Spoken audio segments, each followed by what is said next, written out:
So, hi there, dear friends. Today it's me, Anastasia Karpova, the founder of UN Business English, and Friedrich Divlin Otto Berg, the school's fascinating tutor. And so we are going to have a discussion that is closely connected with cross-cultural communication. In particular, we are going to discuss British manners. Is this all you read in English student books true about real British people? So, Otto, thank you so much for taking your time to this meeting. No Really, problem. yeah, I'm 100% sure that it's going to be very exciting for our students, for the ones who study English and so on. I Okay, hope so. so, yeah, great. So, first of all, could you please tell us a little bit about yourself? Where are you from? What languages you speak? Your attitude to cross-cultural communication, hobbies, and other things you'd like to share?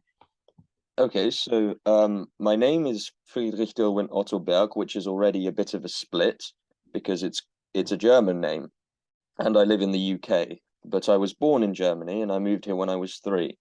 And the Dillwyn part of my name is a Welsh word, and Wales is a small part of the United Kingdom, a minority population, and I live in Cornwall, which is also in another small minority population within the United Kingdom. So I'm a bit of a mix, really. Okay. But I would consider myself British rather than Cornish or English or Welsh or German. Okay. So what about other things? As far as I know, you know some different languages. So could you Mhm. please tell us about your attitude to cross-cultural communication and so on? Yep. Well, I'm a philology student, so I study Russian at the University of Bristol, which is in England, in Western England. And I think, well, cross-cultural communication is absolutely essential. And as a languages student, you see this more and more, that especially in the UK and other Anglophone countries, people are pretty inept, pretty useless at studying other languages. And it means that it opens up a lot of opportunities for you just having other languages in the UK. And equally, I think in other countries, having English opens up a lot of opportunities to you because English people and Americans and Australians and New Zealanders are so terrible at any language other than their own. Russian people who study English, they heard a lot of times that British people are famous for their politeness, self-discipline, and especially for their sense of humor. So, to what extent do you agree with that? I 100% agree with the fact that British people are quite polite. It doesn't seem very obvious when you're in Britain. You don't notice it. And in fact, when you're in Britain, as a British person, you can feel that other British people are sometimes very rude. However, when you encounter lots of people from other countries in Britain, or you go to another country, you start to notice that all of the small little trappings of manners that we normally have in the UK are no longer present, and you start to feel a little bit like people are being not nice to you on purpose. And so very small things like smiling in shops, that's something which in Britain is considered like, it brightens your day a bit, it's quite polite. Mm. And this is something which is not present at all in other European countries, really.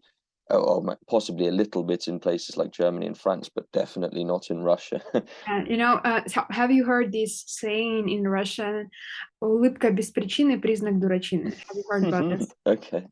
I mean, have Yeah, you heard yeah. about this? So it means like that Russian people think that if you smile a lot, you're kind Mhm. of insane, you're not normal. So here's why everywhere in Russian you can notice that all of these like billboards with people who sell something or politicians, they never smile. They Yeah, get very yeah. serious because Russian people think that smile is something about that you're not serious and so on. Okay, next thing I'd like to ask you is that, okay, if you think about British hospitality, you can find Mhm. lots of sources and books that state that the importance of invitations, gifts to the host and hostess, good table manners, thank you note after a reception, and so on. So, how much is it true, or and has something changed here? Well, as far as gifts go, the tradition I think is eroded a little bit because bringing a gift to somebody's house is no longer an obligation. it's polite, of course, it's nice, but it's not necessarily like an obligation anymore. There are smaller things such as choosing particular flowers or choosing for like funerals or weddings. That's always considered important, that you don't, if you were to buy white lilies, that's considered inappropriate for a wedding because it's a flower that signifies death. And so you have small things like that. When you go to a hotel, you make sure that the bed sheets have all been stripped and put in the corner so that it makes it easier for the cleaner. When you've finished eating at a restaurant, often you stack all of your plates and make sure that all of the plates are in a stack so that the waiter can come and get them Very in nice. one Very stack. nice. And that's two examples I can think of off the top of my head there. Okay, and I'm really wondering about thank you notes. So do you do this? Sometimes Like I wouldn't. it's like I a would. paper or email or something like that. Paper usually, yeah. You can. Well, you'd have a little post-it note or something. A post-it note, leave it at the reception. Mostly, I think people do it because it gives them a very good feeling, and it gives the Yeah. other person a good feeling. Why not email or message? Because it's not very personal then. There's something not very personal about the digital form of communication, and people tend to reject it, I think, when it comes to manners. Okay, and so as for the gifts, so do you do this? Yes, well, if I were going to somebody's house, I mean, it could be anything small from bringing like 6 beers to share, or something. If it was someone's birthday, to bringing like an actual present, or if Yes. there's an event happening, to bringing something to supplement the party. I wouldn't say that that's definitely not a staple of British manners anymore, though. Okay, got it. Thank you so much. Actually, as a part of presentation for this talk with you, I found some articles like 10 things you should never say to a British person. And they include, for example, the following. Why is your food so bad? How's Brexit going? Why do you drink so much tea? Why you're all so polite to each other? And so on. So, is this true that these things are offensive to British people? And what is really offensive to British people in your opinion? And what is really offensive to you personally? Well, I think again, there's a few different things which I think across the board, if you were to mention what's wrong with your foot to a British person, they would definitely be offended. It is considered a bit rude to comment on something like that. As for the Brexit thing, well, that is a touchy subject because it's gone very badly, but you can probably ask a British person that and get a fairly polite answer. Not that they would think that you were polite, though. They would probably think, oh, foreigners don't understand what's gone wrong here.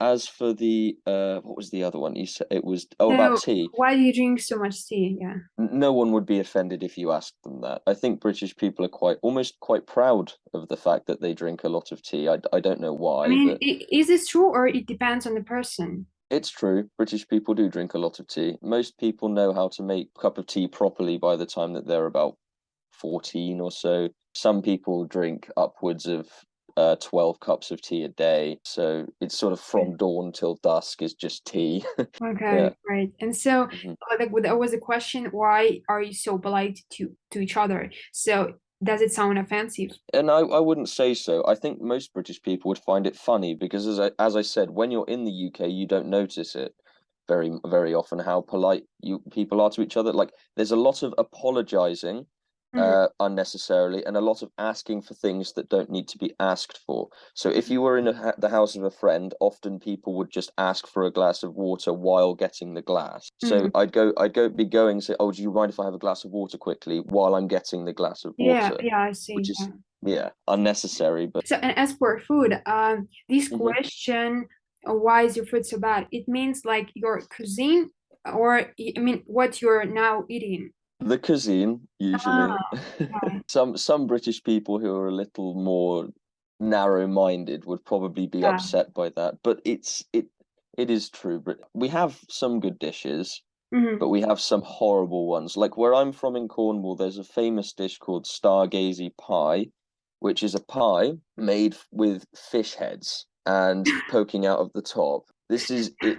It sounds like a joke, but this is a traditional Now I thing. think that holodets is not that bad in Russian. Okay, yeah, maybe, possibly. So, okay, and last but not least, I've got another question for you. By tutoring our students and doing other things in your life, I guess you met different Russian people, right? And so here's the question: what is the difference or differences between us from your perspective? You can go in a way 1, 2, 3, 4 differences you mentioned about Russian people and British people. I'll start with a positive one. I find that British people don't know very much about their own culture and philosophy, as in a national one, because we don't have a very strong sentiment of nation in Britain. Whereas This is pretty strange because what you were saying, like about these things about traditions, I thought you were quite aware of